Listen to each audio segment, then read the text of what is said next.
Can you believe that an entire kingdom, built on the blood and iron of ancient conquest, could be brought to its knees, not by a foreign army, not by plague, but by the very men whose sweat watered the royal fields?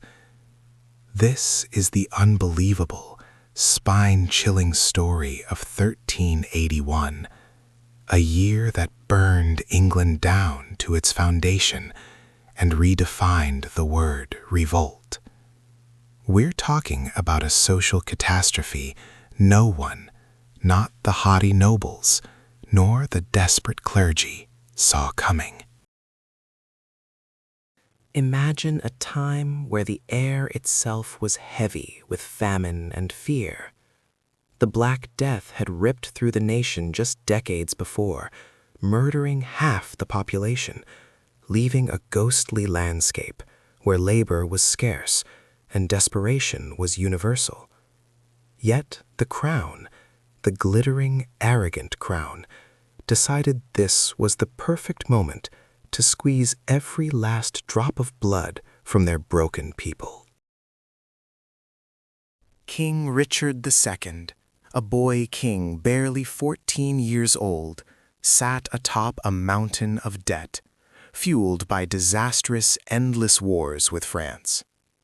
But the money had to come from somewhere, and the ruthless, calculating advisors surrounding the young monarch knew exactly where to look: the pockets of the poor. They introduced it quietly, almost innocently, but it landed like a hammer blow on the skull of every working man, woman, and child: the poll tax. It wasn't just unfair, it was an insult hurled directly into the face of God's most miserable servants. This wasn't a tax on land or profit. It was a tax on existence. Every single person over the age of 15, from the richest duke to the scullery maid and the starving plowman, owed the same flat rate.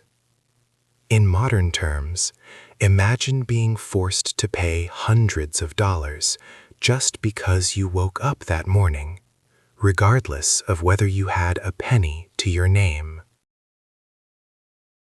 But the third iteration of this tax, the one that truly set the world on fire, was the most brutal of all: 3 groats per head. This was a monumental sum for a peasant family. It meant starvation. It meant selling the tools they needed to survive, or worse, abandoning their children to the monasteries just to pay the royal coffers. The tax collectors weren't benevolent government agents. They were vultures in cheap livery, dispatched to tear apart villages. These men had absolute power, backed by the king's law, and they used it with horrific cruelty, demanding payment on the spot, or else.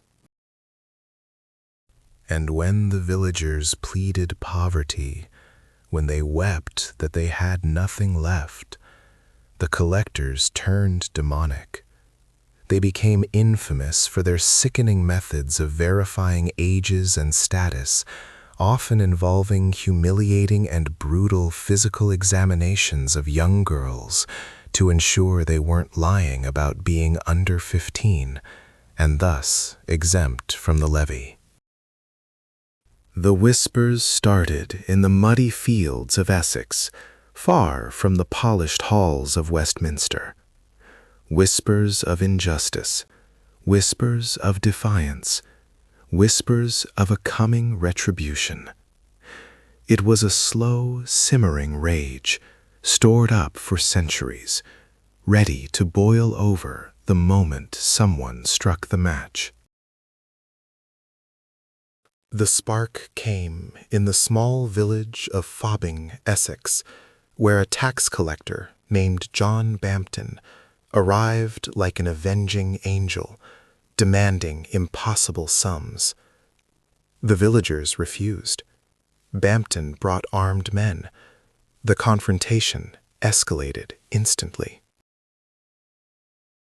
A local firebrand, a man whose name history almost forgot, rose up, his face etched with the suffering of 1,000 generations. He stood against the armed agents of the crown. This was the moment the ancient chain of fealty snapped.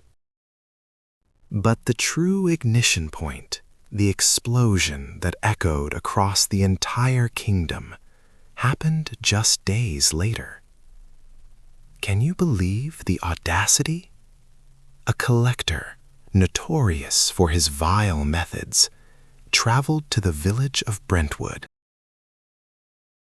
We don't know the exact words exchanged, but we know the final, devastating act. Wat Tyler, a man of strong hands and even stronger will, grabbed his weapon, perhaps a short sword, perhaps the very tool of his trade, and struck the collector down where he stood. The body hit the dust, and the silence that followed was terrifying. It wasn't just murder. It was an act of war against the king himself. And immediately, every downtrodden farmer, every starving laborer, every frustrated craftsman in Essex stood up and roared their approval. This was it, the signal. The dam had burst. From that moment, the revolt was no longer about money. It was about tearing down the very structures of society, demanding a world where the plowman and the priest stood equal before God. Within 48 hours, the roads were flooded. It started with dozens, then hundreds, then thousands. Men armed with scythes, rusty axes, and sheer volcanic fury, abandoning their fields and their families, marching toward the heart of the beast, London. The true terror for the aristocracy wasn't the violence itself, but the sheer, horrifying speed of the gathering.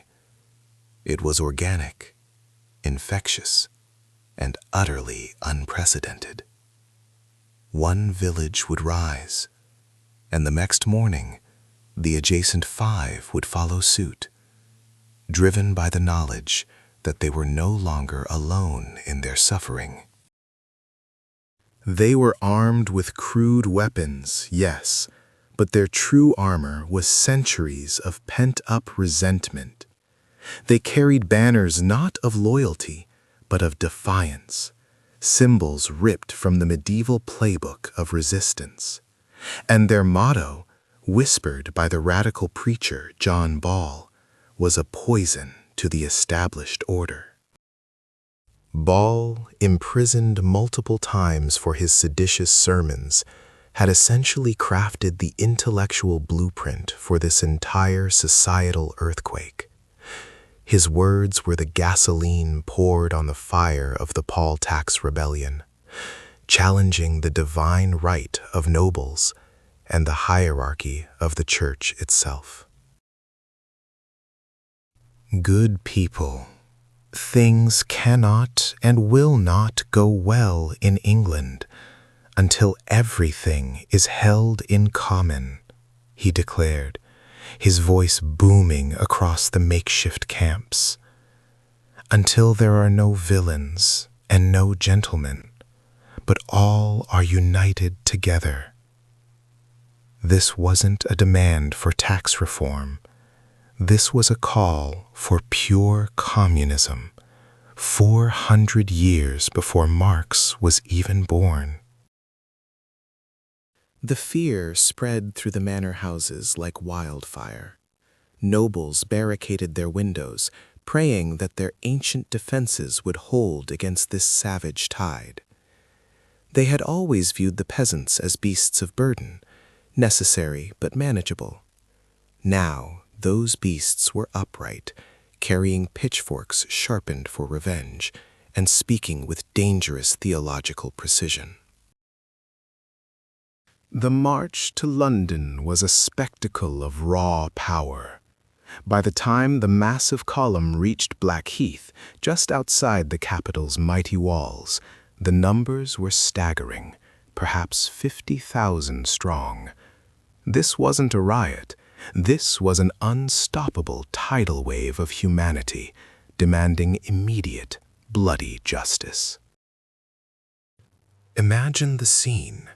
A sprawling, chaotic city, the largest in England, suddenly realizing that its entire defensive strategy was irrelevant.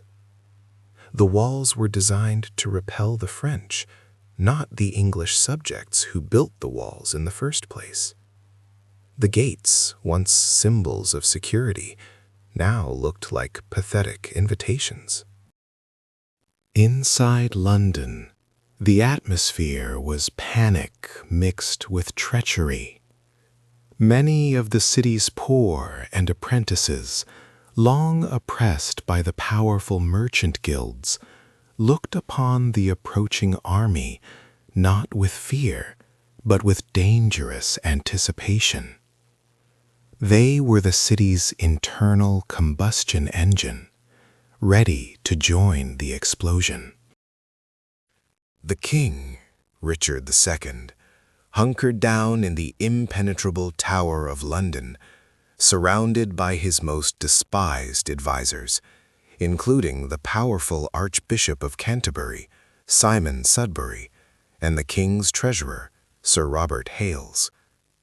These men were the architects of the hated taxes, and they knew, with a certainty that chilled them to the bone, that the mob was coming for their lives.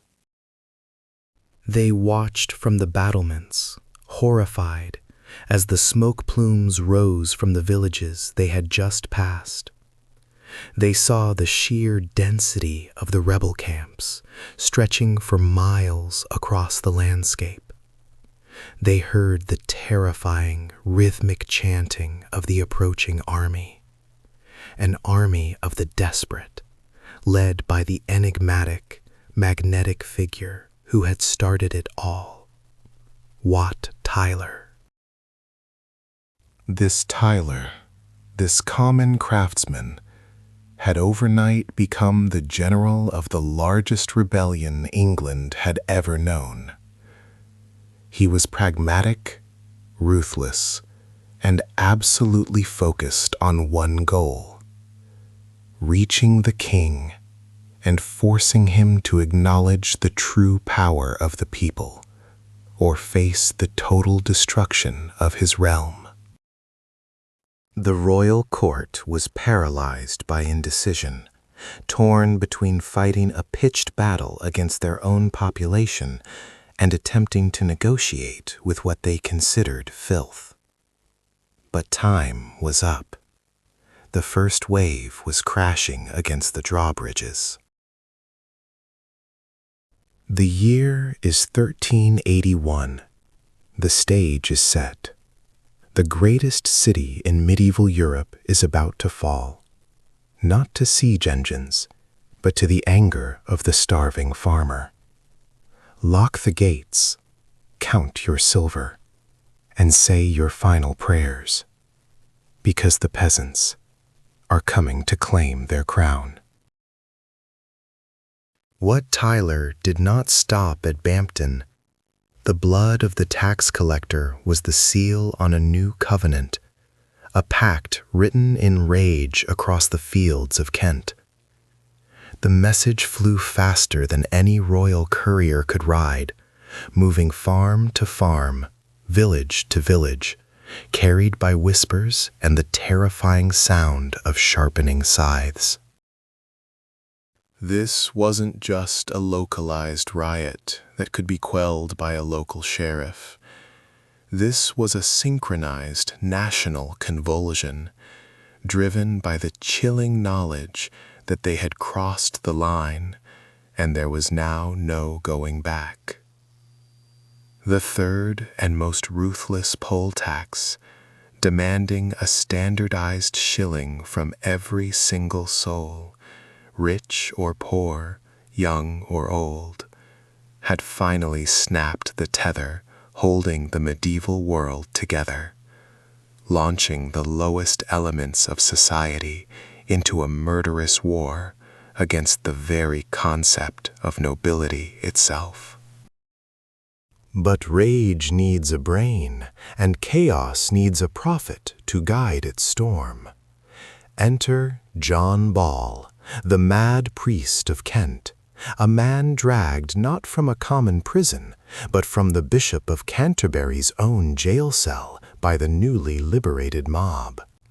He was the electric voice that gave structure to the peasants' nameless fury, roaring revolutionary sermons in the muddy marketplaces, sermons that dared to question the divine, static order of the universe. His rhetorical question became the rallying cry for the entire uprising, the sacred mantra of destruction. When Adam delved and Eve span, who was then the gentleman? This was not mere tax resistance. This was theological and social revolution. He preached absolute equality, painting a terrifying vision of a world without lords, without lawyers, and crucially, without the corrupt and bloated hierarchy of the medieval clergy, a world where the land belonged only to those who had earned it with the sweat of their brow. His words were pure fire, burning away centuries of accepted hierarchy and inherited privilege. The thousands marching under Wat Tyler's grim command now believed they were not just fighting for lower taxes or fair wages, but for the swift and violent restoration of Eden itself. They believed they were instruments of God's own justice against a system that starved the virtuous while elevating the venal. The movement solidified immediately into two massive, uncontrollable columns. One surged from the fields of Kent, led by the undeniable, ruthless tactical genius of Tyler himself, a man who understood intimately how to move men and how to terrify his entrenched enemies through shock and surprise. The other, equally massive force swept like a plague through the county of Essex, equally vast and utterly ruthless in its objectives. Their immediate targets were not majestic castles which were too strong to assault, but the crucial symbols of their oppression, the manorial records, the ancient, carefully maintained documents that bound them forever to the hated soil and recorded every debt, fine, and feudal obligation. Court rules, indentures, ancient tax writs. They dragged these brittle parchments into the village squares and burned them in massive, towering, celebratory pyres. The thick, black smoke rising above the devastated fields was the sweet, heady scent of freedom, the systematic destruction of the legal and historical chains that had held their grandfathers captive for generations. They systematically purged the countryside of the king's men and the lord's local agents, executing corrupt justices of the peace, despised bailiffs, and anyone associated with the hated statute of laborers, which had tried to cap their desperately needed wages after the devastation of the Black Death. This was swift, brutal, retributive justice, carried out with billhooks and axes. Wat Tyler's Kentish column now swollen to perhaps 20,000 souls, roared toward the impregnable walls of Rochester Castle. They did not pause to conduct a formal siege. They simply demanded the immediate surrender of the garrison and the symbolic release of the political prisoners held within its dungeons. When the bewildered constable, Sir John Newton, hesitated and tried to negotiate, the peasants didn't bother with cumbersome siege engines or protracted starvation tactics. They simply overwhelmed the walls and the defenses with sheer, terrifying, inescapable numbers. The garrison surrendered in absolute terror. The capture of Rochester Castle was an earthquake that shook the foundations of the monarchy. It proved, beyond any shadow of a doubt, that stone walls and heavy mailed fists were utterly useless against the relentless tidal wave of the common people when motivated by sheer desperation.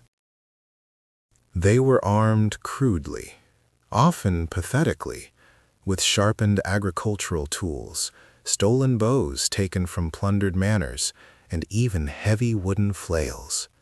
But their morale was absolute, fueled by righteous, generational anger and the impossible, intoxicating promise of John Ball's utopian vision. They marched onward, securing the town of Maidstone, continuing their terrifying advance along the ancient Roman roads, gathering momentum like an unstoppable, violent avalanche descending upon the capital. The stories preceding them were already turning the former ditcher, Tyler, into a legendary figure, half murderer, half savior, sent to judge the wicked. Meanwhile, in London, the royal court was frozen in paralyzing disbelief and aristocratic terror.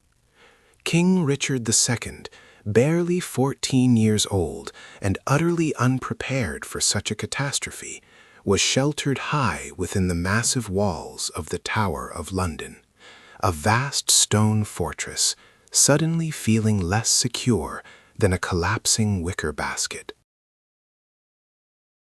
The frantic reports arriving hourly spoke not of a localized disturbance in Kent, but of entire counties swallowed whole by the rapidly spreading revolt. The specific, primary target of the peasants' focused hatred was John of Gaunt, the Duke of Lancaster, the king's powerful uncle, and the true, widely despised power behind the throne. Gaunt was universally viewed by the mob as the true architect of the devastating poll taxes and the very symbol of royal and aristocratic extravagance. The lords huddled within the tower walls clutched their rosaries and debated furiously, debating whether to meet the rebels in the field or trust in the massive, complex defenses of the capital city. Fear was their greatest enemy, twisting every sound outside the thick walls into the roar of the approaching multitude. They saw themselves, the nobility, as the last remaining bastion of civilization, surrounded by a surging, savage tide of absolute barbarism. The official gates of London were immediately shut and barred, but the city itself was a powder keg ready to ignite, filled with frustrated apprentices, impoverished laborers, and disenfranchised citizens who secretly sympathized deeply with the furious men of Kent and Essex. The contemporary chroniclers of the day wrote of this exact moment as the imminent end of the world, a terrifying time when the natural order was violently inverted, and the field worker prepared to sit, judge, and rule in the king's own chair.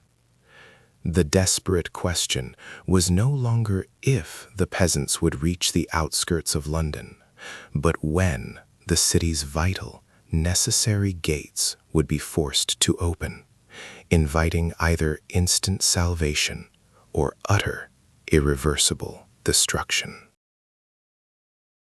The two great relentless armies, unstoppable and utterly unified in their purpose, were now within terrifying sight of the capital's spires, the smoke from their burned documents drifting low and ominous over the Thames, signaling the imminent, unavoidable arrival of the great and terrible reckoning. The terrible smoke rising over the city was the warning bell, but the true terror arrived not as a single strike, but as an unrelenting oceanic wave. It was Tuesday, June 12, 1381, and the greatest army England had ever seen, not of knights, but of farmers, smiths, and disenfranchised laborers, had settled on Blackheath, the strategic high ground just south of London. From this vantage point, the rebels, numbering perhaps 60,000, could see the walls that were supposed to protect the king, and they were breathing in the scent of their long-delayed vengeance. They did not march in disciplined ranks. They moved as a geological force, a living landslide driven by a hatred so pure it had become a religion. And who was their prophet? John Ball, the mad priest who had been sprung from the archbishop's prison in Maidstone by the Kentish rebels, now stood upon a crude pulpit, his voice raw, his message shattering the very foundation of medieval hierarchy. He didn't speak of tax reform. He spoke of a world remade. When Adam delved and Eve span, who was then the gentleman?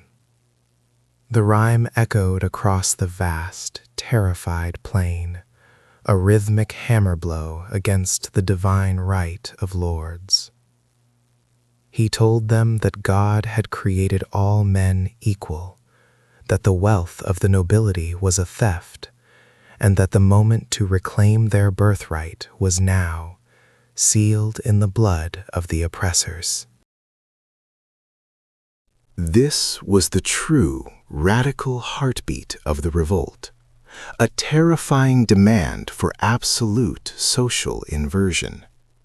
It energized the mob into a state of feverish, righteous purity, preparing them for the bloodshed that lay ahead. Meanwhile, inside the impenetrable-seeming walls of the Tower of London, a teenage king was trapped. Richard II, just 14 years old, surrounded by his most despised counselors, the hated treasurer Sir Robert Hales, and the Archbishop of Canterbury, Simon Sudbury, was paralyzed by fear and bad advice. They looked down from the ramparts and saw not men, but demons, a black mass stretching to the horizon, chanting death and damnation. The nobles argued frantically. Negotiate? Fight? Flee? The most hated man in England, Richard's uncle, John of Gaunt, Duke of Lancaster, had already fled north, leaving his family and his immense fortune exposed to the coming storm. The king, urged by his council, attempted a pathetic gesture of appeasement, sailing a royal barge down the Thames to meet the mob at Rotherhithe. The rebels, seeing the gilded boat of their sovereign, erupted in a roar of demands and threats so deafening and terrifying that the royal oarsmen panicked, turning the barge around and rowing the shaken king back toward the illusory safety of the tower. The gesture had failed. Richard II now knew he was dealing not with petitioners, but with revolutionaries. The situation was terminal, and the crucial decision now rested with the Corporation of London. Mayor William Walworth, a staunch royalist, wanted to keep the gates locked, believing the city's walls could withstand the siege. But the aldermen were fatally divided. Many lesser London merchants and apprentices sympathized with the Kentish men. They hated the high taxes and the corruption of the king's ministers just as much as the peasants did. They were tired of the oppressive policies that favored the powerful Duke of Lancaster. The internal pressure built to an unbearable pitch until, in a moment of catastrophic weakness or deliberate sympathy, the order was given. The massive, iron-bound chains of Aldgate were lowered, and the heavy portcullis slowly ground upward. The sound was not a clang of victory, but the death rattle of the old order. It was the ultimate, horrifying breach. The rebel army, led by Wat Tyler, did not rush in a chaotic free-for-all. They entered with a chilling, focused purpose. They knew their targets, and their first target was the most spectacular symbol of aristocratic arrogance in all of Europe, the Savoy Palace. This was the London residence of John of Gaunt, the de facto ruler of England, the man most blamed for the poll tax and the war's failure. It was the most opulent, luxurious private dwelling the rebels had ever conceived of, a veritable city within a city, filled with gold, silk, and priceless treasures. The vengeance was swift, surgical, and absolutely without personal greed. Tyler's orders were chillingly specific. Destroy every piece of property belonging to the Duke, but steal nothing. Any man caught attempting to pocket even a single piece of silver was executed on the spot. It was a public, ideological immolation. Rebels smashed Gaunt's great silver plate into pieces so small they were unrecognizable. They shredded his tapestries and silks, tossing the fragments into roaring bonfires. They took chest after chest of his precious jewels, and instead of looting them, ground them to dust with hammers, dumping the glittering powder into the Thames, ensuring no man could profit from the spoils of tyranny. This was not mere riot. It was radical economic theory put into devastating practice. The palace's vast libraries, filled with ancient, irreplaceable texts, were torn apart and burned. They even found Gaunt's private wine cellar, holding centuries of vintage drink. Instead of drinking it, which might have led to uncontrolled chaos, the rebels methodically mixed the expensive liquids, pouring them out into the streets, declaring that they would not touch the poison of the Duke. They worked relentlessly, meticulously, ensuring that nothing remained but smoking rubble and shattered stone. For 24 hours, the magnificent Savoy Palace was systematically dismantled, stone by stone, until the only thing left standing was a testament to revolutionary hatred. As the Savoy burned, another key target fell: St. John's Priory in Clerkenwell, the headquarters of the immensely wealthy and powerful Knights Hospitaller. The Hospitallers were international financiers, major landowners, and symbols of ecclesiastical wealth. Everything the rebels, fueled by John Ball's sermons, detested. That priory, too, was reduced to ash and debris. The violence was focused, aimed at the instruments and symbols of the ruling class. The city was now an inferno of righteous destruction, and the terrified inhabitants of the tower could only watch the red glow in the sky, knowing that the reckoning was not just imminent, it was breathing down their necks, awaiting the dawn to demand the heads of the men trapped inside the ancient fortress. The sun did not just rise over London that morning. It was dragged up, blood red, over a city already doomed, mirroring the inferno that had raged through the night just beyond the ancient walls. The massive, forbidding city gates, the very symbols of the crown's centuries-old iron grip, did not need to be battered down by the sheer force of the Kentish and Essex rage, nor did they require complex siege engines. They were simply opened from the inside, often by terrified or deeply sympathetic citizens, dock workers, petty tradesmen, and even low-level city officials who saw the overwhelming, unified tide of the common people and chose immediate, pragmatic survival over an inevitably fatal loyalty to the crown. This was not a military campaign. It was a societal collapse witnessed in real time.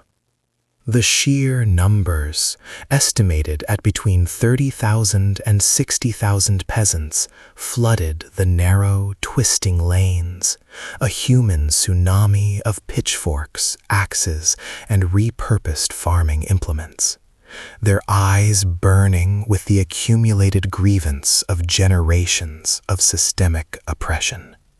They knew exactly where they were going. Their primary objective, the towering, magnificent jewel in the crown of aristocratic arrogance, was John of Gaunt's legendary Savoy Palace. Gaunt, the Duke of Lancaster, was the most hated man in England, the de facto ruler and the primary political engineer of the brutal, crushing poll tax that had sparked this entire catastrophe. Thankfully for him, he was physically absent, campaigning far away in Scotland. But his possessions, his legendary wealth, his tapestries woven with gold and silk, his armories, his libraries, and his wine cellars, stocked for a century of luxury, would pay the ultimate, fiery price. The rebels, following an almost religious code of systematic destruction, did not approach this site as looters. They approached it as avenging angels seeking purification. They meticulously dragged every piece of expensive furniture, every imported artifact, every priceless painting, and every vessel of gold and silver into the street, smashing them into unrecognizable pieces before feeding them to the ravenous flames. A terrifying, disciplined command was enforced ruthlessly amongst the mob.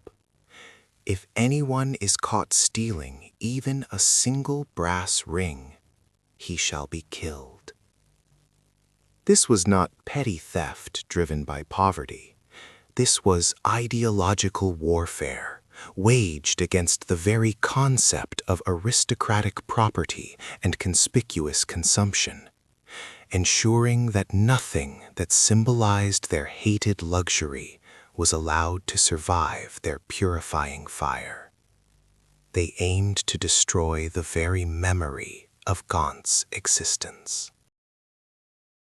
Next, the destructive wave crashed against the Inns of Court at the Temple, the very engine room of England's legal system, where the hated lawyers and clerks resided, drafting the endless, incomprehensible contracts and debt instruments that bound peasants to the soil and guaranteed the merciless collection of their taxes. Here, the target was not glittering gold, but paper. Rolls and rolls of parchment, debt instruments, court records, leases, and the entire historical memory of peasant subjugation were systematically dragged from their repositories into the street and fed to massive, roaring bonfires that choked the air with acrid smoke. The smell of burning vellum and ink, the scent of dissolving debts and destroyed feudal contracts must have been the sweetest, most intoxicating perfume those men had ever encountered. They were not just destroying buildings, they were literally erasing their own history of servitude, burning the legal chains that bound them to the old, despised ways of the feudal system. The message was clear. The law of the Lord was dead. The law of the people was ascendant. Meanwhile, high above the relentless chaos, within the supposedly impregnable, formidable granite walls of the Tower of London, the atmosphere was one of total, paralyzing dread and internal collapse. King Richard II, a boy king barely 14 years old, was surrounded by the very men who had utterly failed him, the primary architects of the disaster, Lord Treasurer Hales, the hated Archbishop Simon Sudbury, and the Chancellor, Sir Robert Hales. They watched the monumental smoke plume rising from the burning Savoy, a dark, suffocating pillar confirming that the established order was not merely under attack, but was actively dead, consumed by the wrath of the commoners. The panic was instantaneous and infectious among the court. Even the professional soldiers, garrisoned within the tower, the supposedly loyal protectors of the crown, were not rallying for defense. They were whispering amongst themselves, their loyalty tested by the overwhelming sight of the common people demanding justice and the lack of any coherent plan from the nobility. Many of those soldiers had cousins, brothers, or friends in the mob outside the gates. The tower was supposed to be the safest, most secure place in England. Now, surrounded by hostile thousands, it felt exactly like the most expensive, elaborate coffin ever constructed. The council debated frantically, their voices rising into shrill, terrified accusations, blaming each other for the poll tax that had doomed them all. Some urged a last, desperate, suicidal military sally out of the gates. Others pleaded for immediate, ignominious flight across the Thames. But the boy king, Richard, faced a dilemma that required more immediate political courage than any of his seasoned, trembling advisers possessed. He had to meet them. He had to offer hope, or the walls, regardless of their thickness, would certainly fall to the internal pressure and the external rage. An emissary, a man given barely a chance of survival, was sent out, carrying the king's formal, desperate promise to meet the rebel leaders at Mile End, a sprawling field just outside the main city walls, where he would hear their grievances. This was an utterly unprecedented moment in English history.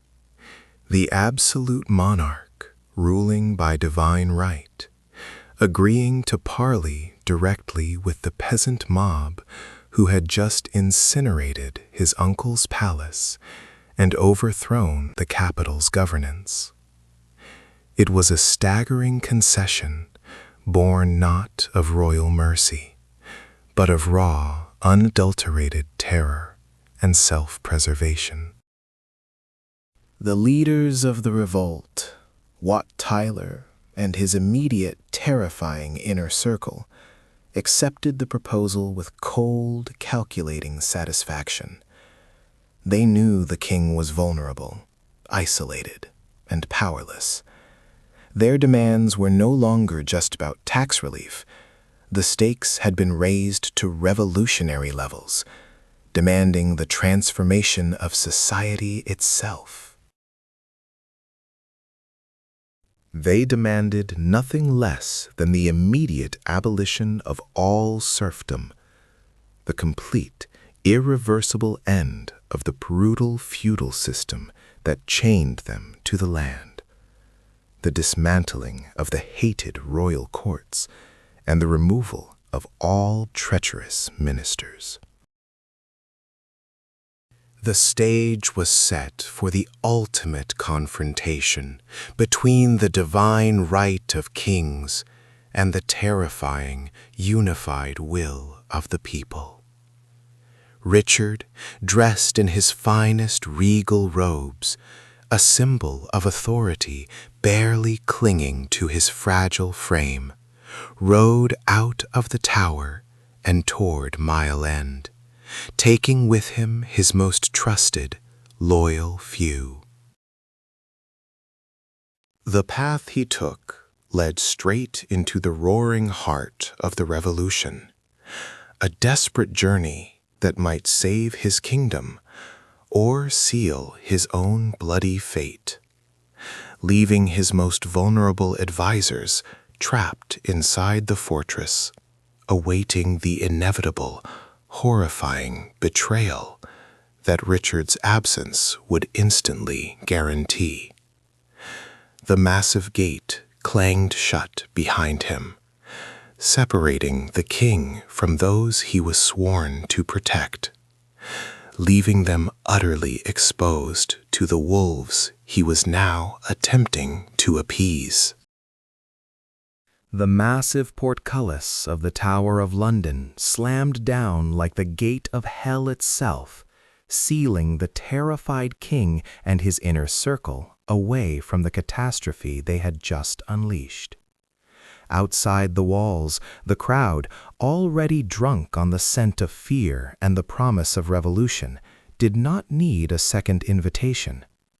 They saw the king's retreat not as strategy, but as surrender, a clear sign that God himself had abandoned the aristocracy to the hands of the people.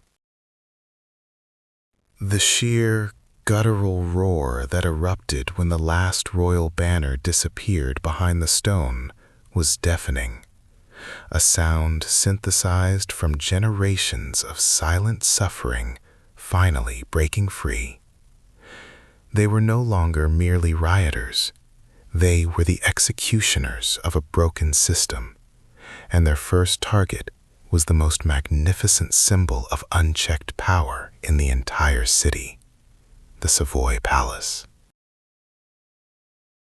John of Gaunt, the king's uncle, regent and the architect of the despised poll tax, had prudently fled north, but his colossal residence remained, shimmering mockingly with its wealth. This was not just a home, it was a treasure chest filled with the riches extracted from the sweat of every peasant in the kingdom, a monument to the very oppression they fought against. When the vanguard of Wat Tyler's army reached the Savoy, the order was not merely to loot, but to purify through fire, a terrifying testament to the radicalism of John Ball's sermons.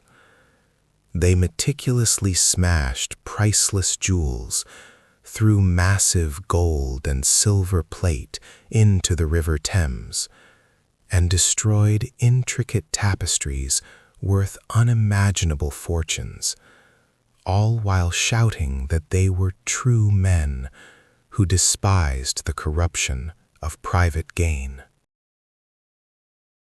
Any man caught trying to pocket a single item, even a small silver spoon or a silk ribbon, was instantly executed on the spot, demonstrating a terrifying, almost religious commitment to their cause that baffled and horrified the terrified onlookers. The sight was surreal. Commoners burning millions of pounds worth of inherited wealth just to prove their revolutionary sincerity and ideological purity. They sought systemic change, not personal enrichment. After the ultimate destruction of the Savoy, the mob turned their attention from the symbol of wealth to the engine of oppression itself.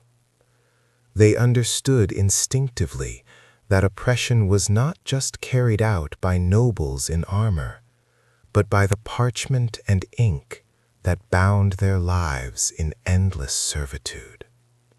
They marched immediately to the Temple, the historic center of English legal scholarship, and the great inns where the lawyers, those parasitic middlemen of justice, operated with impunity. The lawyers were the ultimate gatekeepers of the aristocracy's power, wielding writs and bonds like weapons, and the rebels were determined to shatter their foundation completely. They stormed the buildings, dragging every legal roll, every charter, every bond, and every debt record out into the streets with a savage joy that was palpable across the city. A colossal bonfire was ignited, fueled by the very paper that held the common people in chains, documents that detailed the debts, the leases, and the forced obligations of every farmer and laborer in the southeast of England. As the documents curled, blackened, and vanished into ash, men wept openly with delirious relief, watching generations of accumulated debt and servitude literally dissolve before their eyes in the heat and smoke. This was the true revolution, the instantaneous erasure of history, granting them financial freedom that no king or parliament would ever willingly grant. The act was more powerful than any battle, wiping clean the slate of their economic bondage in a single fiery night. Meanwhile, inside the claustrophobic confines of the tower, Richard II was receiving terrifying updates that grew worse with every passing minute. The flames licking the sky from the direction of the Savoy and the Temple were visible even miles away, painting the faces of the terrified courtiers in hues of orange and black. They knew the rebels were not satisfied with mere property destruction. The mob had definitive lists of names, and at the very top of those lists, singled out for the highest vengeance, were the two men most responsible for the disastrous and cruelly enforced poll tax: Simon Sudbury, the Archbishop of Canterbury and Chancellor of England, and Sir Robert Hales, the King's Treasurer. These two figures who had sought refuge alongside the king were now effectively hostages, trapped within the walls of a fortress that was rapidly losing its sanctity and its ability to protect those within. The night descended upon London, drunken, victorious shouting. Wat Tyler, now effectively the undisputed ruler of the greatest city in England, spent the dark hours organizing his forces, ensuring the bridges were held, and maintaining the terrifying discipline that kept the rebellion focused exclusively on high-value targets, rather than descending into general, undirected anarchy. John Ball's sermons echoed through the burning streets, his voice hoarse but magnetic, preaching the radical doctrine of absolute equality. When Adam delved and Eve span, who was then the gentleman? Every man was equal under God, and now, they believed, they were equal under the blade of revolutionary justice.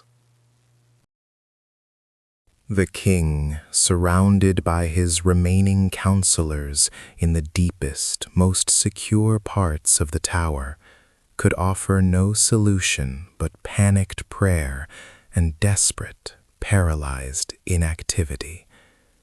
His mother, Joan of Kent, was there, visibly collapsing under the strain of the crisis, begging her son to negotiate rather than commit to a fight they could not possibly win.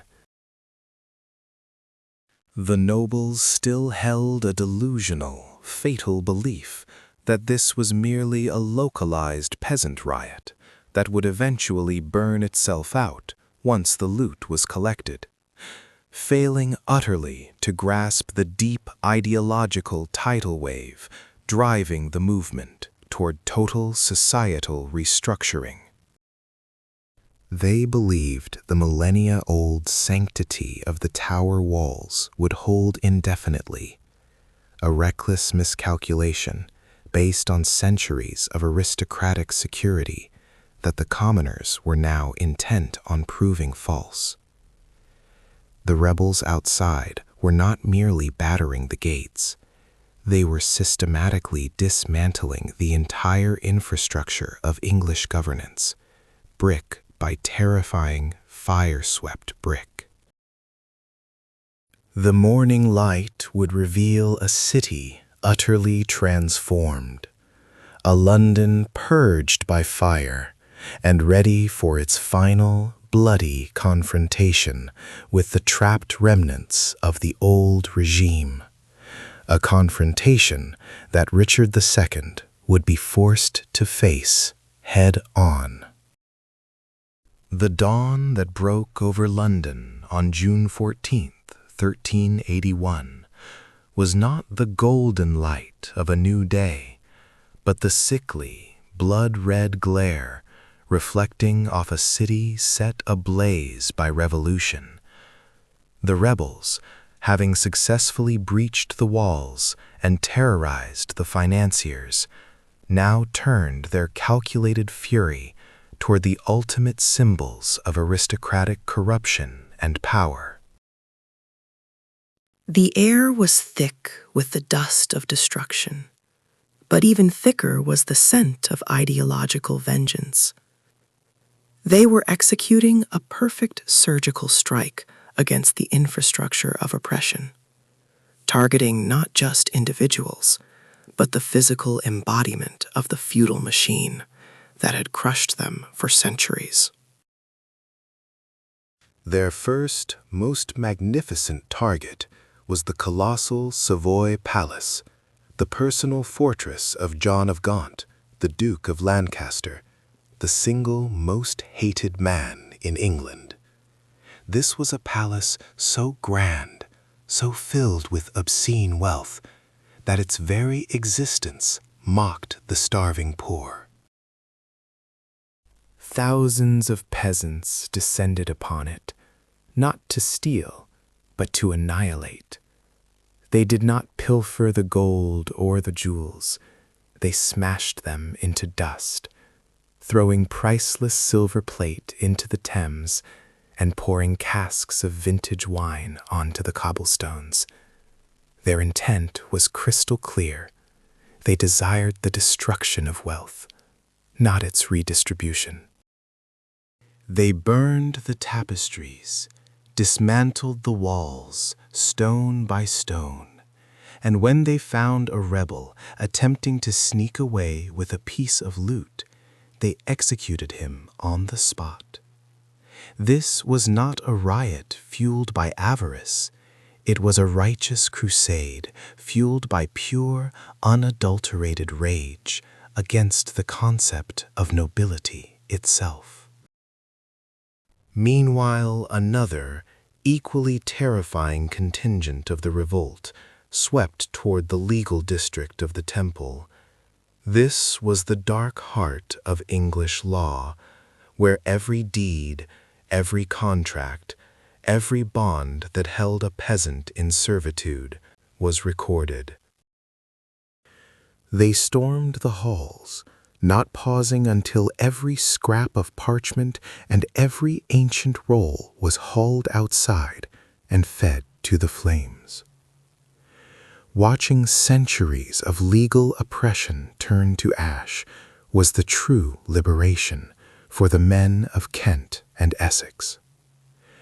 They were wiping the slate of history clean with fire. Inside the granite fortress of the Tower of London, Richard II, the boy king, gazed out upon the inferno engulfing his capital, a monarch trapped in his own sanctuary. His counselors were a picture of aristocratic terror, pacing the battlements, debating their imminent doom in terrified whispers. Their options had narrowed to a terrifying singularity: fight the impossible odds and face certain massacre, or negotiate with the blood-soaked revolutionaries currently holding the nation's throat. They chose the latter, a desperate, final gamble. Richard, barely 14 years old, was thrust forward as the only piece of leverage they possessed. He was the anointed sovereign, a figure so sacred that even the most radical rebels might hesitate to strike him down. The decision was made. The king would ride out to meet Wat Tyler. A herald was dispatched, summoning the rebel leaders to a massive, sprawling field known as Mile End, just outside the city walls. This was to be the first face-to-face confrontation between the absolute power of the crown and the absolute fury of the common man. Richard's procession was meager, almost pitiful, surrounded by only a skeletal guard. The ride through the occupied, smoldering streets of London must have been the most terrifying journey of the young king's life. Every silent face that watched him pass was a potential executioner. When he finally arrived at Mile End, the scene was an absolute, breathtaking horror. 40,000 men, stretching to the horizon, stood silent, their faces hardened by years of injustice, and now terrifyingly focused. It was an ocean of radical democracy, staring down the monarchy. Wat Tyler strode forward, unbowed, meeting the king's gaze without deference. This was not a kneeling suppliant offering a humble petition. This was a general dictating terms to a defeated enemy. The demands that erupted from Tyler's mouth were the death knell of the English medieval world. First, the absolute, non-negotiable abolition of serfdom. Every man in England must be free forever, paying only a token rent, ending the bondage that had defined their lives since the conquest. Freedom was not a request, it was an ultimatum.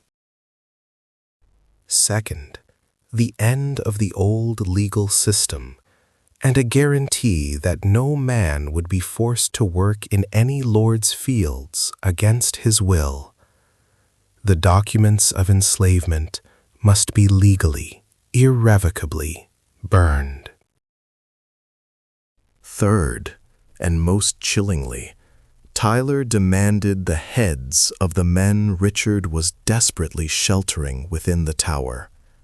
He called out the names: Sir Robert Hales, the hated treasurer and architect of the poll tax, and Simon Sudbury, the Archbishop of Canterbury and Lord Chancellor. The rebels demanded the decapitation of the state itself. They understood that mere promises were useless. They needed the blood of the oppressors as an ironclad guarantee. Richard, standing exposed before the colossal mob, knew he had to buy time, whatever the cost. Playing the part of the gracious, understanding sovereign, he agreed to the first 2 points instantly. He promised the charters of freedom and the pardons they craved. But Tyler was not moving. He wanted his traitors delivered, a gruesome sacrifice to cement the new regime. And as Richard stalled, the rebels knew exactly where to find their quarry. The pressure cooker hissed at Mile End, but the real explosion was delayed. Richard II, the boy king, thought he was buying time, playing the seasoned statesman against the furious beast named Wat Tyler. He granted charters, promised pardons, and even agreed to abolish serfdom, a demand so radical it should have collapsed the entire medieval economy on the spot. But this negotiation was nothing more than a magnificent, fatal distraction. Tyler's eyes, though focused on the crown, were tracking a different movement. He knew the tower still held the true prizes, the men whose blood was required to baptize this revolution in lasting terror. While the king's attention was locked on the field, a splinter force, the most ruthless vanguard of the uprising, was already moving, their mission singular and brutal: breach the unbreachable fortress. They did not sneak in. That is the unbelievable, history-shattering truth. The Tower of London, the most secure, psychologically terrifying edifice in all of England, was not stormed by siege engines or sophisticated military maneuvers. It was simply entered. Panic had turned the royal garrison into quivering, useless statues. The constable of the tower, Sir Thomas Holland, was either paralyzed by fear or, more damningly, unable to command the terrified guards who feared the wrath of the approaching mob more than the disgrace of dereliction. The gates, the massive portals designed to withstand continental armies, were left unsecured, perhaps even deliberately opened by sympathetic or cowardly insiders. And so, the unthinkable happened.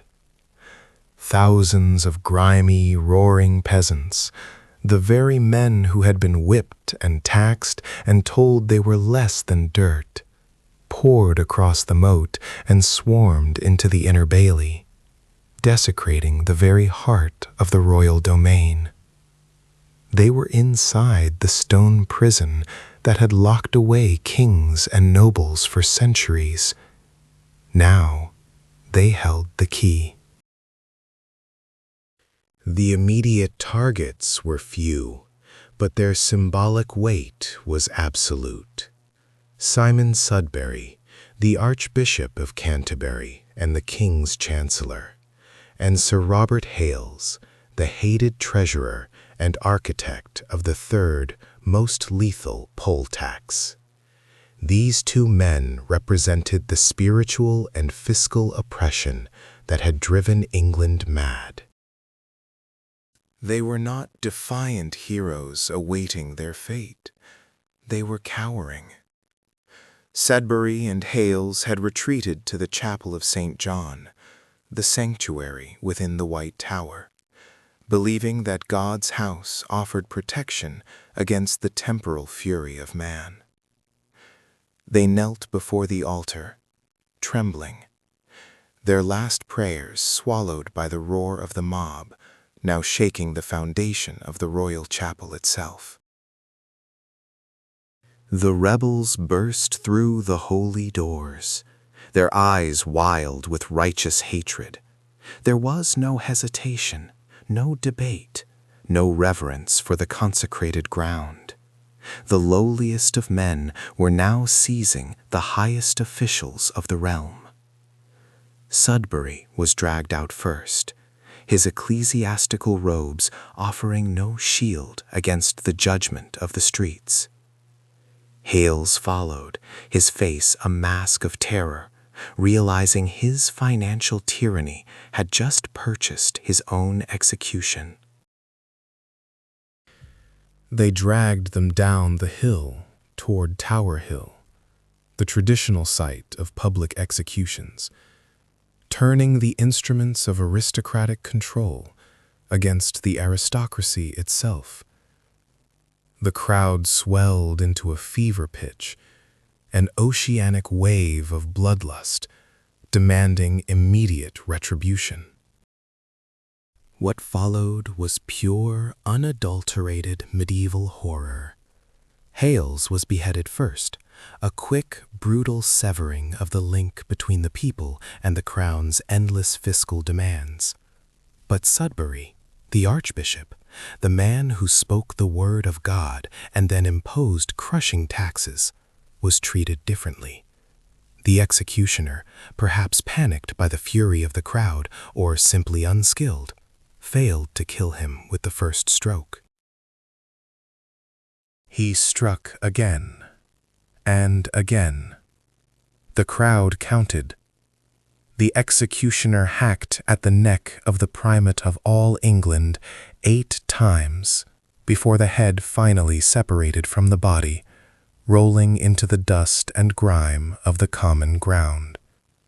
It was a gruesome, agonizing spectacle, a clear message broadcast across London. The old order was dead, and its most sacred figures were utterly vulnerable. The heads of the Chancellor and the Treasurer were then mounted on poles, taken across London Bridge, and displayed for all to see. This was not merely rebellion, it was a revolution of identity. The peasants, who had been taught only submission, were now dictating the terms of death to the ruling class. Back inside the tower, the scene devolved into total anarchy. The rebels, having tasted the blood of the oppressors, broke into the royal chambers. They looted the king's stores, smashed up furniture, and drank deep from the royal wine cellar, staggering through the halls of power, laughing at the unimaginable reversal of fortune. The Queen Mother, Joan of Kent, was still inside. She was protected, but only minimally. The rebels burst into her apartment, not intending violence against her person, but engaging in massive mockery.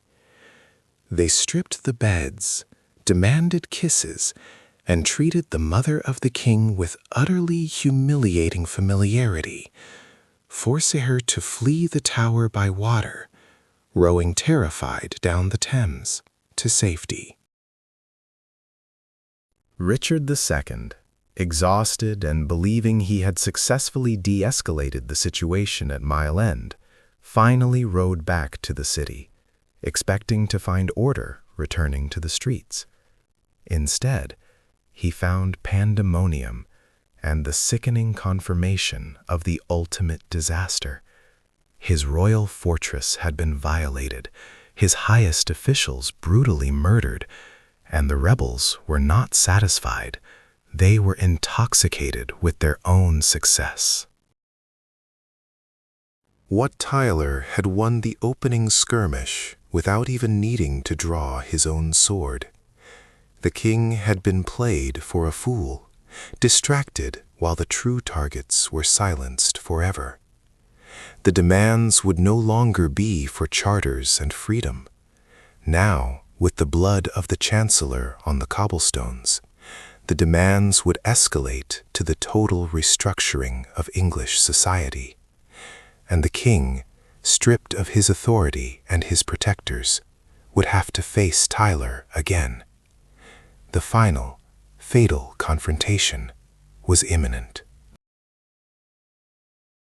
The stage for the final, deadly confrontation was set at Smithfield, a vast open ground outside the city walls, where the air was thick not just with the stench of the cattle market, but with the suffocating pressure of 20,000 desperate, armed men. Wat Tyler, the charismatic shepherd of chaos, rode into the meeting as if he were already crowned King of England, his peasant followers roaring, a sound that shook the very foundations of the monarchy. Richard II, the terrified but determined boy king, was surrounded by a meager retinue, his face pale beneath the summer sun, knowing that this was either the moment of his salvation or the absolute end of the Plantagenet line. Tyler, emboldened by the executions at the Tower and believing the king was entirely within his grasp, approached with breathtaking, suicidal arrogance. He spurred his horse right up to Richard's party, demanding not just charters of freedom, but a radical restructuring of society that would abolish all nobility, destroy the church hierarchy, and establish a peasant republic ruled by arbitrary popular justice. His demands were no longer political. They were existential, a challenge to the very concept of medieval order. Tyler, refusing to dismount before the king, called for a drink, a blatant act of disrespect designed to humiliate the crown publicly.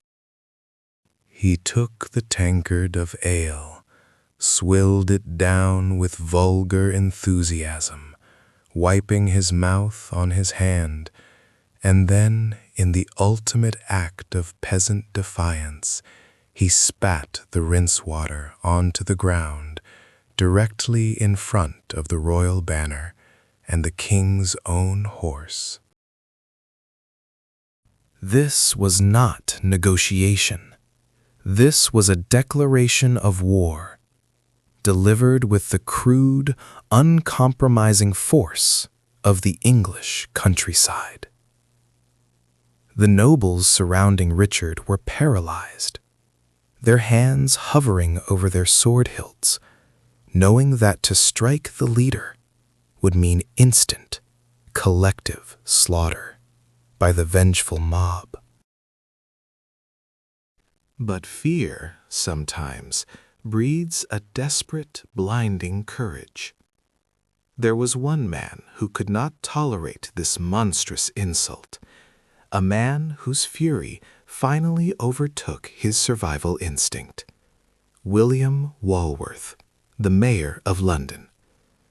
Walworth was a man of the city, hard as iron and intensely loyal, and he saw Tyler's insolence as a direct affront to the stability of the capital.